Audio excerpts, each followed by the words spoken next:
Greetings in the name of Jesus, our blessed hope. I am Dave Reagan, Senior Evangelist for Lamb and Lion Ministries, and I am delighted to have with me this week a very special guest by the name of Mark Gabriel. Mark is a former professor of Islamic history at Al-Azhar University in Cairo, Egypt, the world's premier Islamic university. Welcome to Texas, Mark. Thank you. Thank you very much for inviting me on this program. Well, Mark, is this your first visit to Texas? No, this is actually second visit to Dallas. I see. Okay. But I visited Texas, especially Houston, more than once. Did you know that Texans refer to Texas as God's country? This is first time I know that. You know that. Yeah. You know how proud Texans are of Texas, huh? Amen. Okay. Folks, Mark has very graciously agreed to do 2 interviews with us. This week, we're going to focus on his remarkable personal story and what it reveals about the nature of Islam. Next week, the Lord willing, we will discuss with Mark the nature of the Quran and the contrast between Muhammad and Jesus. But before I ask Mark my first question, let me point out that he is a very gifted writer. Since he came to this country just a few years ago, he has written several bestsellers. The first one, this one, Islam and Terrorism, is really fantastic. And he has written some others. For example, he has written one, the second one was called Islam and the Jews, and the next one was called Jesus and Muhammad. This is his newest book that has just come out. Later in our program, we'll tell you how you can get a copy of Islam and Terrorism. It is must-reading for anyone who wants to understand the war against terrorism in which this nation is engaged.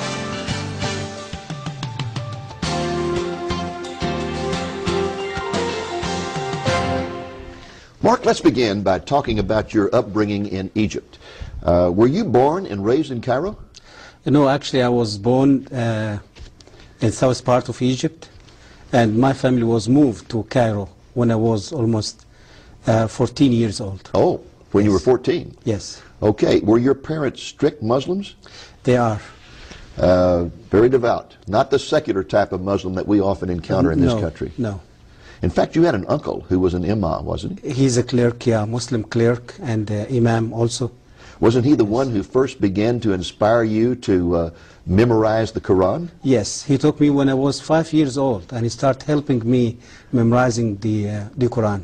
And is it true that by the time you were 12 years old, that you had the Quran memorized? Absolutely. I spent almost 7 years exactly to finish memorizing the entire book.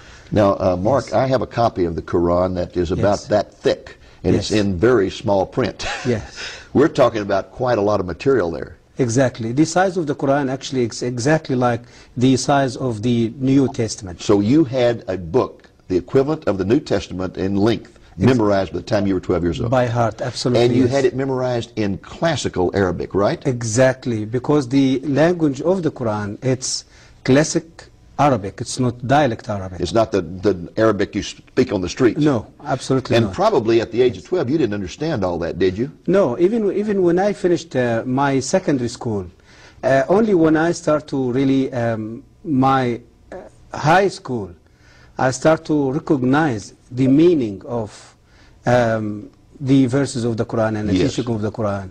But it was a development, you see, from the time I finished the Quran when I was 12 years old, till I finished my bachelor degree. From time to time it was a development taking place in understanding the meaning of this book. But when I finished my bachelor degree, I was already have the proper understanding of the meaning of this book. Now, why was it important for you to memorize the Quran as a child? Why did anybody put any importance on that? Is that something important in Islamic society? This is actually, it came as culture. Mainly, it's Islamic culture. And it wasn't just from the past 10 years or 50 years. It's from the very early time, the first century of Islam. Muslims start to take care of giving the Quran from generation to generation. I see. By memorizing the book by heart. Okay. Yes. Now, were you ever exposed to any Christians while you were growing up, either missionaries or Coptic Christians, the basic Christianity of Egypt? Absolutely. I saw Christians living in my neighborhood, living in my country, Egypt, as minority.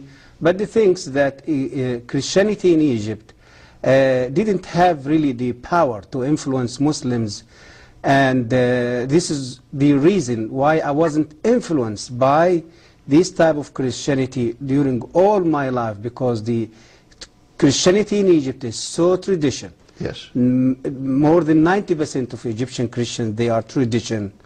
A very liturgical type exactly. of, yes. But there is one incident happened when I was a little child with a Christian priest from that church.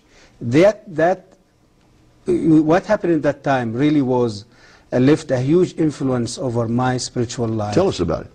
I was really become very upset and very angry, you see, of Christians and the Jews because of the teaching I started to receive every day in my school, especially when I was in my secondary school at Al-Azhar Islamic Institute.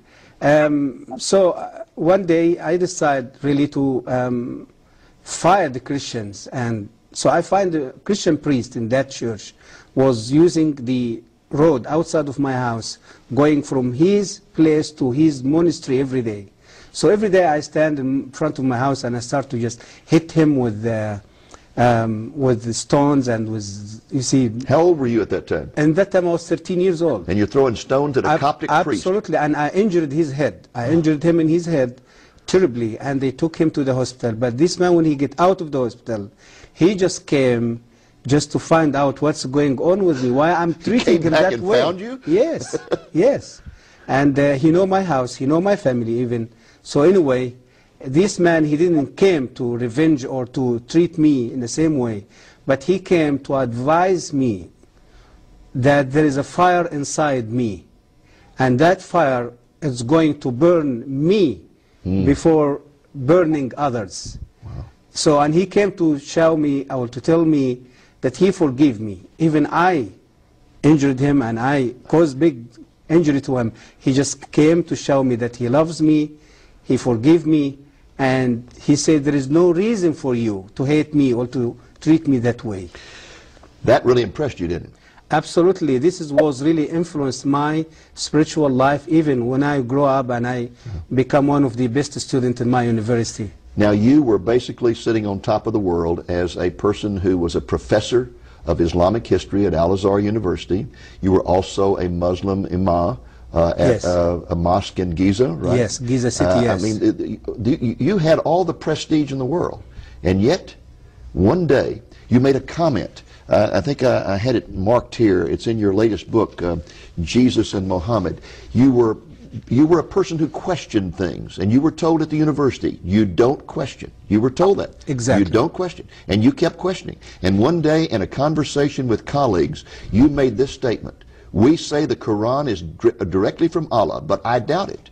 I see in it the thoughts of man and not the words of God. Absolutely. And the moment those words came out of your mouth, you knew your fate was sealed, right? Absolutely. What happened that night? This was happened in a meeting between me and other professors from the university, and they just met with me and they discuss what is going on and what they heard from the student. They was think that I've been under pressure of foreigner influence or Christian influence, or so they just want to find out why I'm doubting Islam, why I'm just so. And I said that this statement to them. And then what happened that night? They become very upset. They kicked me out of the university. They fired me. The university fired me. And in the same day, in evening time, I was kidnapped by Egyptian secret police because they accused me that I convert from Islam. We'll come back in just a moment, Yes. and I want you to tell us what happened to you when you were kidnapped by the secret police. Folks, we are going to take a brief break at this point, and when we return, we'll hear the incredible story of what happened to Mark simply because he questioned some aspects of Islam. Now, you were telling us that you were arrested by the secret police of the Egyptian government for simply questioning some of the principles of Islam. What happened to you after that arrest? They put me in the little cell in the headquarters of Egyptian Secret Service in the middle or the center of Cairo. They put me for 3 days with no food, with no water, and in the 4th day they start to interrogate me. They took me to one of the offices maybe it's in the 6th or the 7th floors, and interrogating me during a day. And that 4th day, they start giving me food and water, and because they want to stimulate me and just want to get information that they can. And they find out during the day they cannot just get what they're looking for. And they start interrogating me during the evening time. So the evening time, it was the time of torture. With cigarette, they burned me with cigarette in different places in my body. And you can see here in my hand. They beat me. They put me in cold water. They put me in a little in a tank full, you see, filled with water, and they put hungry rats inside that tank, and they put me inside the tank. So you had rats for crawling whole over night, you? All night? Whole night, and the rats just swimming over the water, you see, around my head. And did the rats bite you? No, no, at all. This is like Daniel in the lion's den. And the next day they took me out, and I was just surprised that I'm still alive, but I don't know what is the next. So, and after that they put me in a little cell with a vicious, hungry dog. And when they put me in a room and they closed the door, and I sit in the middle of the room, and I was thinking that I'm going to be beaten by the dog. Dog, it will eat me. It will. So, but I was surprised when I found the dog. He just came and sitting in my right hand side. In fact, he licked you on the ear, didn't he? And he licked me in my ears. And they must have thought that you were Satan or something to have such power. They said that. They said that this is a human being or something else. They wasn't really. They believe that there is some spirit or some. So at that point, didn't they decide to just turn you over to some guys in a cell and tell them that you had renounced Islam and let them kill you?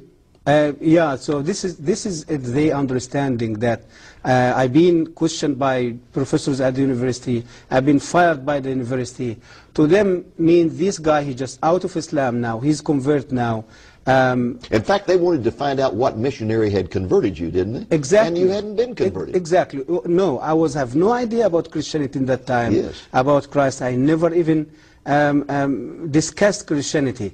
But automatically in Egypt, when someone decides to leave Islam, yes, they will accuse him automatically that he became under pressure from church or some Christian, and he converted to Christianity. Well, how in the world did you get out of that situation without losing your life? I was crying before the God who was created me in that time. I wasn't know who is. Yes. After 15 days, my uncle, he was working as the vice president of Egyptian parliament.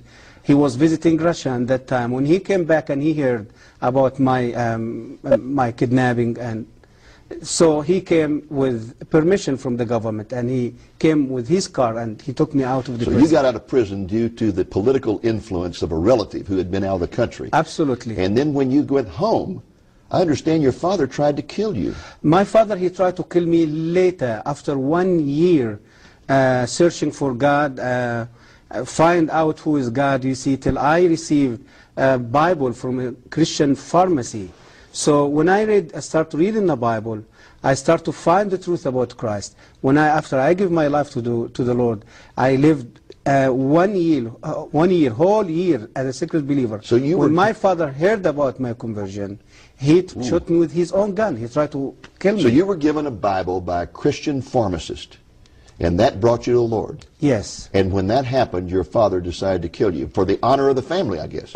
Because, yeah, he just felt there is a shame going to be over him and all the life, or the family, even the community. So he shot at you several times and all the bullets missed? No, one bullet missed me, about maybe 5, 6 bullets. I understand that your sister finally got your passport, got you out of the country, and where did you go? When my father, he just shot me and tried to kill me, I was running away from his faith, and I went to my sister, and in my sister's house, I put the whole situation in front of the Lord, and the Lord showed me to get out of Egypt in the same evening, same day.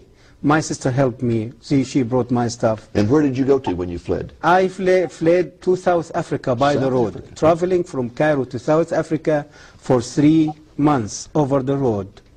And I was the first Egyptian who did overland journey between Cairo and Johannesburg the trip take almost 3 months. Okay, and so then you get to South Africa, and did you meet some Christians there?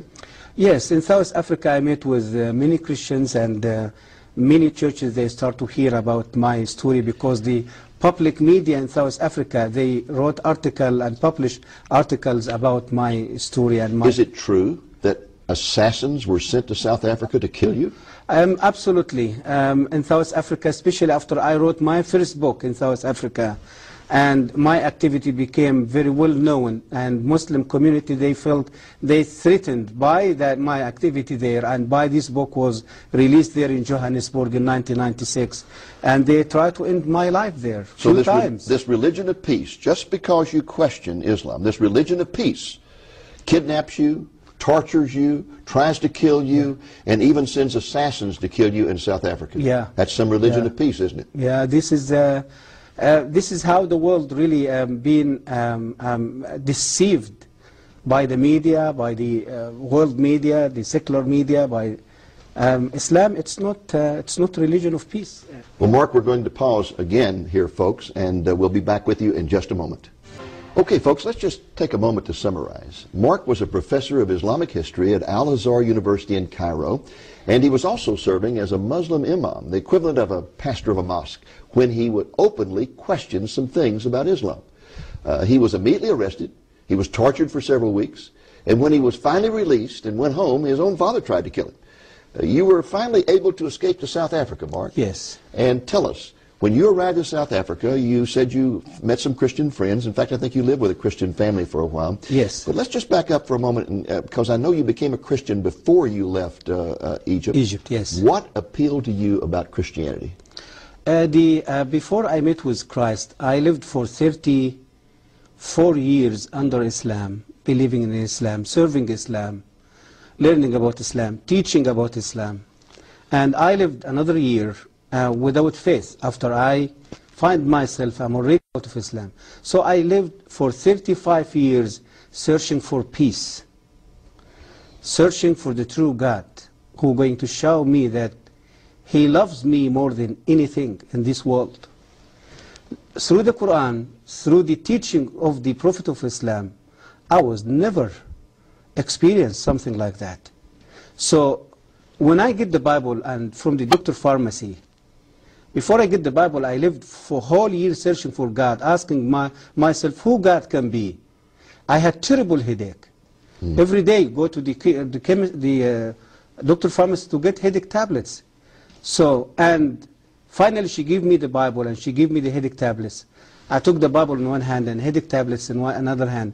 When I started reading the Bible, I met with the Lord Jesus Christ face to face through the Sermon of the Mount in Matthew chapter 5, telling me about love. Love your enemy. Not kill your enemy. Not kill your enemy. So the word of the Bible, the word of Jesus Christ, and that evening came to me is just like a beautiful rain. And so you began to find the peace that had eluded you all those years. Exactly. For peace, forgiveness. I felt for the first time that my sins has been forgiven. Hallelujah. And I being justified already by the blood of Jesus. I was lived for 35 years with guilt. The guilt of my sin, the guilt of living as a lost person. I don't know who is going to forgive my sin. I don't know who is going to rescue me from the punishment of Allah. I don't have no assurance that I can be in the right place, you see, Actually, to live the eternity. In Islam, you never really know for sure whether you're saved or not. Muhammad didn't know whether he was saved or not. Absolutely not. Isn't that something? Yes, this is true. Now, very quickly, we only have about 2 minutes in this segment. When you finally got to the United States, You were given religious asylum in this country. Yes. And you had a remarkable experience in Washington, D.C. when somebody said that there was a Muslim imam who was going to be speaking at a university. George Mason University. And you went to hear him speak. Yes. And what did you find out about him? I went there, I shocked. I thought this man, he was a Baptist pastor from Texas. A Baptist pastor from Texas? Yeah, and he converted to Islam. And he now preaching, you see, for Islam in George Mason University, and sharing his testimony. So, and after he finished his speech, he asked if there is anyone who has question to raise his hand. I find my hand, it was the first hand. So when I stood up, I did ask him, sir, when did you take that decision to leave Christianity to become Muslim? He said, 8 years. I said, oh, this is like myself. And my next question, since you convert to Islam and you left Christianity, did any church or any Christians order to kill you because the Bible said that the penalty of Christian apostasy is death? He said no.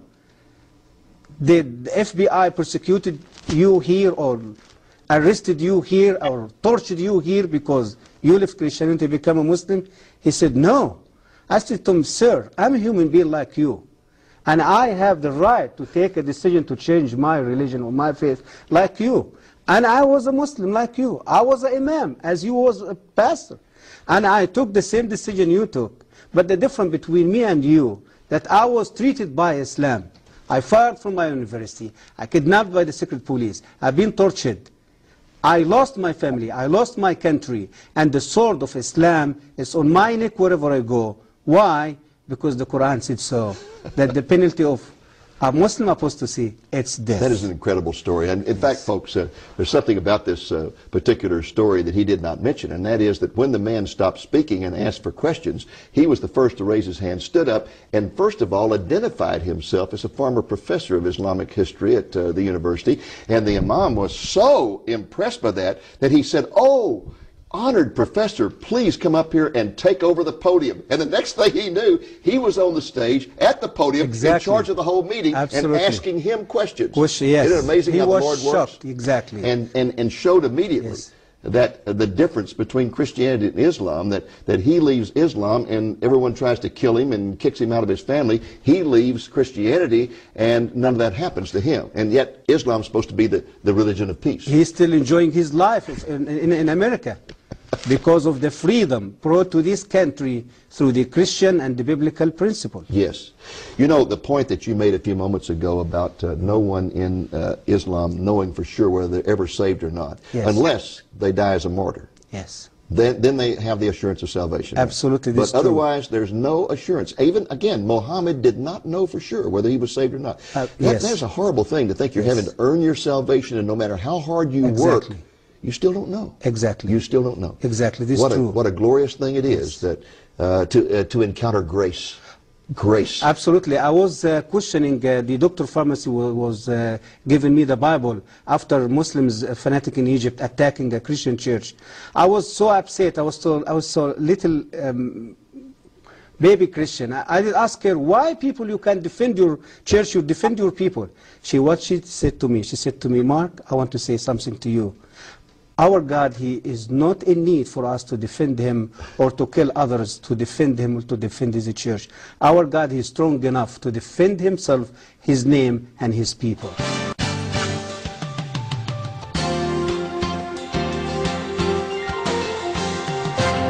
Folks, last week we discussed Mark's upbringing in Egypt as a Muslim. He told us that he grew up in a devout Muslim family and had the entire Quran memorized by the time he was 12 years old. He attended Al-Azhar University in Cairo, the Harvard of the Arab world, where he graduated second in a class of 6,000. He then became a professor of Islamic history at the university. He also became a Muslim imam at a mosque in Giza, where the pyramids are located. An imam is the equivalent of a Christian pastor. When Mark began to publicly question some aspects of Islam, he was suddenly arrested, tortured, and nearly killed before he was rescued from prison by a politically powerful uncle. When he returned home, he met a Christian pharmacist who gave him a Bible. He started reading the New Testament and encountered Jesus, and he encountered a sense of inner peace like he had never experienced before. When he revealed that he had become a Christian, his father tried to kill him to save the honor of the family. He finally fled to South Africa, where he was given refuge by a Christian family. Assassins pursued him to South Africa and nearly killed him. He fled to the Congo and finally came to this country, where he was granted religious asylum. He now resides in Florida and travels extensively, telling the truth about the religion of Islam. Mark is also the best-selling author of 3 books published by Charisma Press. They are Islam and Terrorism, Islam and the Jews, and his newest, just published, Jesus and Mohammed.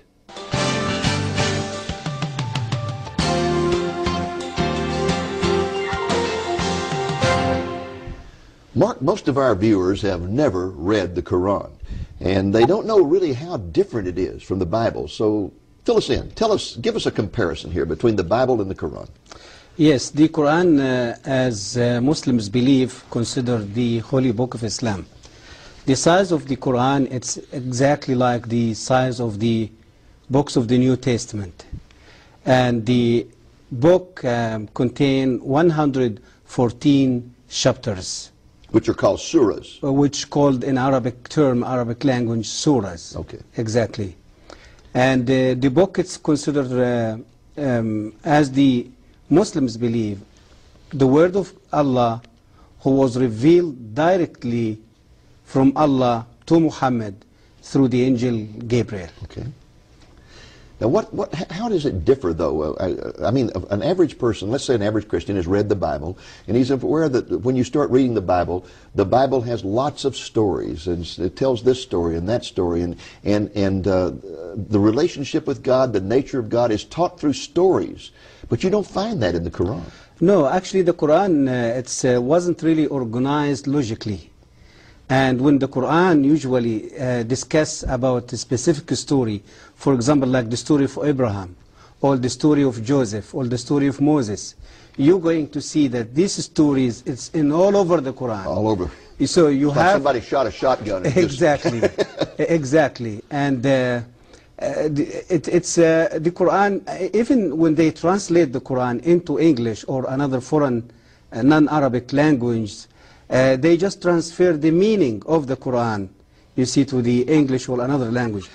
But even even you try to study the Quran, learn about the Quran from the English translation, you're going to miss more than 60% or maybe 70% of the real meaning of the Quran. I find it one of the most difficult books I've ever tried to read in my life because it is so disjointed. It just, there's a sentence here and then the next sentence may not have anything to do with that sentence and the one after it may not have anything to do with it. It's like in American literature we have what's called stream of consciousness writing, where the person just writes whatever pops into his mind, and he may be talking about a carnival here and about going to church there and whatever, and it just has no relationship one to the other. It's very difficult to follow. Exactly. Exactly. Now, the Quran is supposed to be the words of Allah. Yes. The Hadith is another book in the Islamic theology. What is the Hadith? The Hadith, it's the word of Muhammad. In other words, the Hadith, it means what Muhammad said and what he did. So it's just what you call it, it's the record of Muhammad. Okay. His life, his activity, his word, his action, his teaching. And the Muslim call it hadith. So one, the Quran, is supposed to be the words of God. Yes. The other are the words of Muhammad. Hadith, it's the word of the Prophet Muhammad. And are they considered to be equal or what? Muslim, they are required to believe in the both books. Okay. Muslim, it's not enough to just believe in the Quran and decline or deny the hadith. According to the Islamic law, if any Muslim going to deny any of the basic teaching of Islam, he will be converted. He will be out of Islam.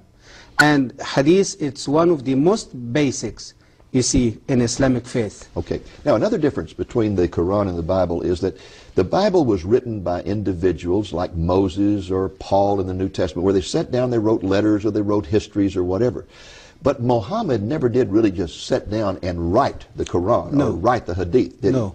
No, he just simply, for example, with the Quran, he was usually in trances and he would make statements and people would write those down. Exactly. And all that was compiled later on after his death, wasn't it? Exactly, yes. And the Hadith is just statements that were compiled by compilers. It might be statements that wives remembered or friends remembered or whatever, and they just kind of put them all together. Exactly. All right. Exactly. Now, in the Quran, there are a lot of contradictions, as well as in the Hadith. A lot of contradictions. Yes. For example, you can find verses in the Quran that talk about loving Jews and Christians. Yes. And treating them with respect. Yes. Then you can find verses that talk about killing them. Exactly. How do you change his mind? A Muslim, they justify this contradiction by Arabic term and Muslim and Islamic principle. They call it naskh. Naskh or nask. This principle means that the future verse going to come, it's going to decline or cancel the what you call it, the previous verse. Okay, so a later verse, yes, would cancel out an earlier verse. Exactly. This that is, might contradict with it. They call it naskh. If you ask them, but why Allah do that? They will say He do that for the benefit of Muslims and for the benefit of the human being. For example, I remember you giving an example about alcohol. Yes. Give us that example. Exactly. Like, for example, when Muhammad started to preach about his religion, the people in Arabia at that time, they was alcoholic addicts. They loves alcohol. They cannot live without alcohol. And he finds it's going to be too difficult if he's going to give them a command to stop drinking alcohol and to obey his command. So what he did, he just gave them a halfway command. He said to them, no problem, keep drinking alcohol, but when you're going to come to pray to the mosque, you have to stop drinking alcohol till you finish your prayer, and after you finish the prayer, you can go back and drink alcohol again. So after a while, he came back to them and he said, no, this doesn't work. No alcohol going to be allowed anymore. And another verse came and cancelled the previous verse. And Muslims, they become very upset, very angry. But how come? We can't do that. And a later verse says, okay, don't worry. Be patient. Believe in Allah. Believe in His Prophet Muhammad. Believe in His Quranic word. And if you're going to have the ability and you're going to stop drinking alcohol in your life, Allah, He is not going to forget that. He will reward you with a river of alcohol in the paradise the day when He's going to send you to the paradise. So we go from just drinking alcohol occasionally to not drinking it during prayers to not drinking it at all to you're going to have a river of alcohol in heaven. Exactly. This is the development of the contradiction, you see, of the teaching of the Quran. And you find the same in the attitude toward Jews and Christians. Absolutely. At the beginning, it was one of respect and honor, and then when they did not accept His revelation, He turned against them and began to argue, you must kill them. Absolutely. Firstly, it was a development also was taking place in this subject, in His relationship with the Jews and Christians. Firstly, He started to adore Christians and Jews, saying a wonderful thing, people of God, the people who carry His word, the people who protect His word.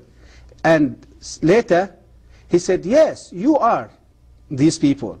But listen, I am the final prophet, came with a final testament. You have to believe in me. Means He started to debate them and reaching out them. So they refused. They asked Him sign. The Quran says so. Ask Him sign. Give us a sign that we can believe. So, and He cannot give a sign. And he went back to Allah and cried before Allah, help me to perform miracle or to give sign to these people that they can follow me. And Allah became very upset with him and said to him, okay, listen, go back to these Jewish people and these Christian people. Tell them Allah gives you plenty miracles in the Old Testament, and always you rebels and against Him. No more miracles. It is only one way, to submit to Islam, to accept Islam, or to pay the tax. And if you refuse to do so, you will be killed. So it was development also taking place in this you see in this contradiction of the teaching of the Quran toward the Christian and the Jews. Folks, we're going to take a brief break at this point, and when we return, we're going to ask Mark to tell us how Jesus is portrayed in the Quran.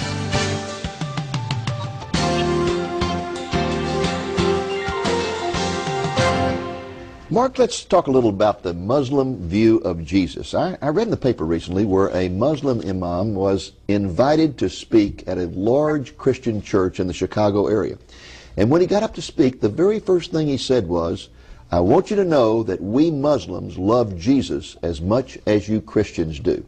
Was that an accurate statement or not? It's not. Absolutely it's not. And the statement of this man, it's a deceitful statement. Why? Because the image of Jesus Christ in the brain of Muslims, in the Quran, in the Hadith, in the teaching of Muhammad, it's totally different than the biblical Jesus. The Quranic teaching and the Islamic teaching about Jesus, it's Jesus, just he is the son of Mary. He was born from Mary through a miracle performed by Allah. And he cannot be the Son of God, he cannot be God, he wasn't crucified, he wasn't shed his blood.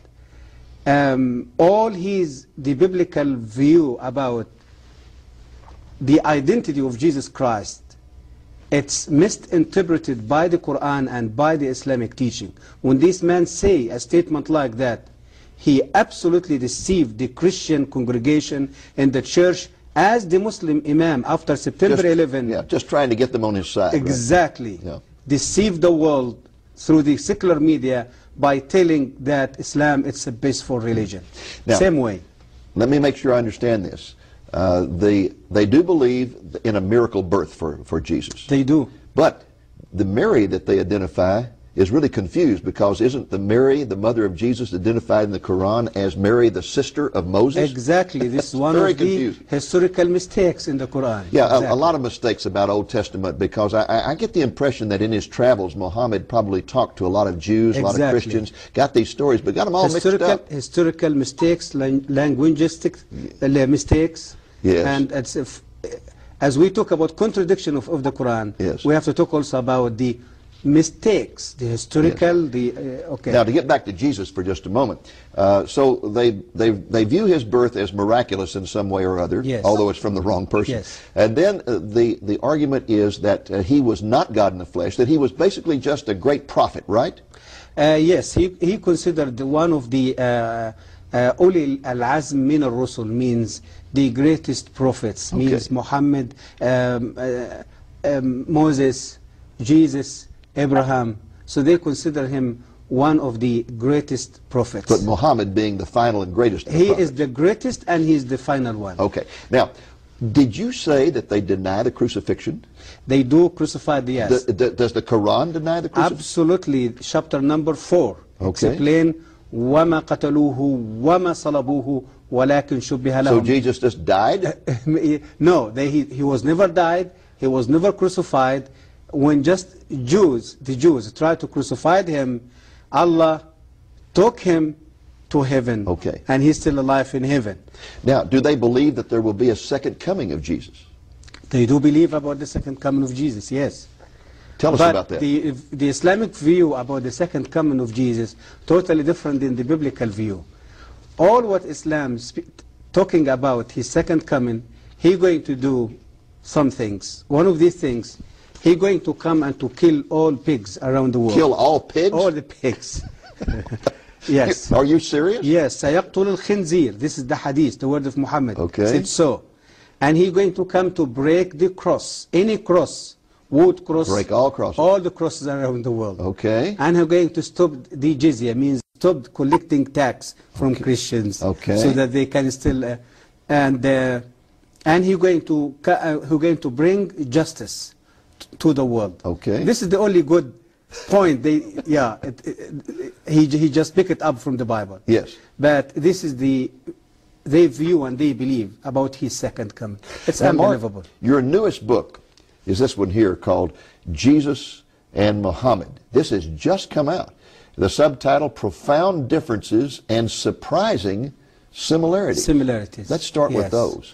There's some similarities between Jesus and Muhammad? There is some similarities, and it's funny similarities. You see, you will amaze when you hear about it. It's not similarities in the goodness of God.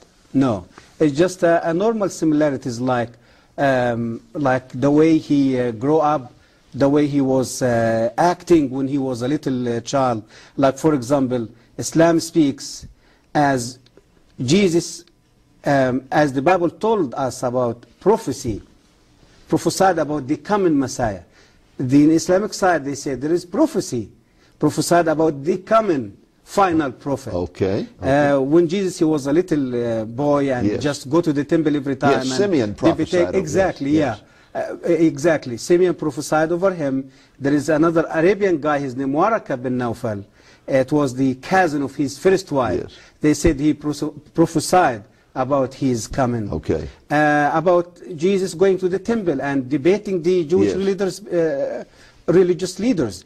Muhammad, he go to the center of the religious center of Mecca, called Al-Kaaba at that time, debating with religious people. Or you see the so there is some similarities like that. Jesus chose 12 disciples Yes. to spread his message. Muhammad chose 12, we can say, friends, or 12 leaders to lead his army and his military in exporting Islam out of Arabia. To So you're different really places. talking about some similarities that are not really all that significant. Exactly, But the yeah. contrasts are something else. And to get into those contrasts, tell us a story Very of the deeply. Muslim woman that you met in South Africa.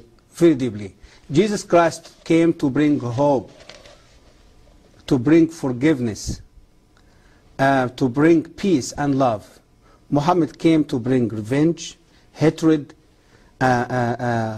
lust, killing, bloodshed. It's a very obvious. Like, for example, Jesus Christ, as the Bible telling us in John chapter 8 about the woman who was committed adultery and brought to Yes. Jesus by the Jewish people. Jewish people, they knew at that time that this woman, according to the law of Moses, she will be stoned. But they came to test this great preacher and teacher in Jerusalem. What are you going to say about that? And you know the story. He confronted them. He asked them, if any one of you live with no sin, just come and stone her. Because they knew the fact about themselves that they are sinners. They left the woman in front of him and they just walked away. Jesus came to the woman and asked her, there is any one of these people judge you? She said, no. He said to her, even me, go back and sin no more. In other words, Jesus, by what he did and said to this woman, he fulfilled his word that the Son of Man came not to kill or to destroy, but to give life. That he is the way, he is the truth, he is the life. He Now, came what to happened, bring life. What happened when a woman in adultery was brought to Muhammad? It's the history repeated itself in an amazing way when 600 years later Muhammad received Muslim woman adultery. Muslim woman was commit adultery, and the reason that Muslim brought her to him because the Islamic judgment of adultery wasn't established yet in Islamic law. So Muhammad asked the woman, do you really commit adultery? She said, yes, Prophet, and I'm pregnant now. And he asked her, fine, go back home, wait till you deliver your baby, and wait with your baby, nursing him or her, and for 2 years, and then bring your baby and come back to me. She did. She delivered the baby. She nursed the baby for 2 years. And she carried her baby, and she gave the baby a little piece of bread, you see, to eat it, just to show Muhammad that the baby, he can eat now. He is not in need for milk, for nursing anymore. When she came to him, Muhammad took the child from her, commanded his friend to dig a hole in the ground. They put her in a hole. Only her head was above the ground. They stoned her and killed her in front of her baby. Now, folks, let me tell you something very amazing about this. When Mark was in South Africa, he was living with a Christian family, and they invited him to go meet with a Muslim woman they had met who was living in abject poverty. And when he went in there, she was greatly honored when she found out he had been a professor at Al-Azhar University. Oh, she was so honored. And she began to honor him. And he said, well, you don't understand. I'm not a Christian anymore. I mean, a Muslim anymore. I have become a Christian. Then she was astonished and upset. And she asked him why he would leave the Islamic religion, and he told her the story. He told her the story about Jesus and Muhammad. This story he just told you, he told us that story. And the woman began to weep and weep and weep. And he said, why are you sobbing? She said, I am that woman. I am that woman. I am living here in abject poverty because I committed adultery. My family's trying to kill me. I'm hiding out. I want Jesus. I don't want Muhammad. And through the telling of that story, she accepted Jesus. She accepted the Lord Jesus Christ. He delivered her baby. Her baby was baptized in Baptist church. And we just praising the Lord for that. The whole book, Jesus and Muhammad, that tells stories about amazing parallels between the life of Muhammad and Jesus, where they had similar situations, and shows the difference in the way in which they responded to them. Mark, our time is almost up. We have just about 1 minute. Would you just look directly in the camera and talk to any Muslim who may be watching this program? What would you say to any Muslim? I would like to say to any Muslim man or woman in any place around the world, Islam will not give you peace. Muhammad will never lead you to a right way to connect with God and to experience His love, His forgiveness, His peace. There is only Jesus Christ can give you the peace in your life, can forgive your sin, because He is the Lord of Lords, He is the Prince of Peace, He is the forgiver. He the one came to tell us about the secret of heaven. He is the one came to connect us with the God Father. Muslims, man or woman, please think carefully about your life first, the condition where you live under. Look about the miserable life which Muslims living in any part around the world. Hatred, bloodshed, killing, conflict, terrorist. There is only way for you to get out of this mess is just to accept the Lord Jesus Christ as your Lord and your Savior. And by meeting with Him face to face, you're going to experience the gift which you're going to receive through Him. Your sin will be forgiven, your heart will fill with love, and you're going to experience the forgiveness, and you're going to feel and experience the freedom from sin and from the bondage of Satan. And you're going to find your way to God. And you're going to find you are in the right place. I pray for you and the power of my Lord Jesus Christ, able to reach your heart in the same way He did with me.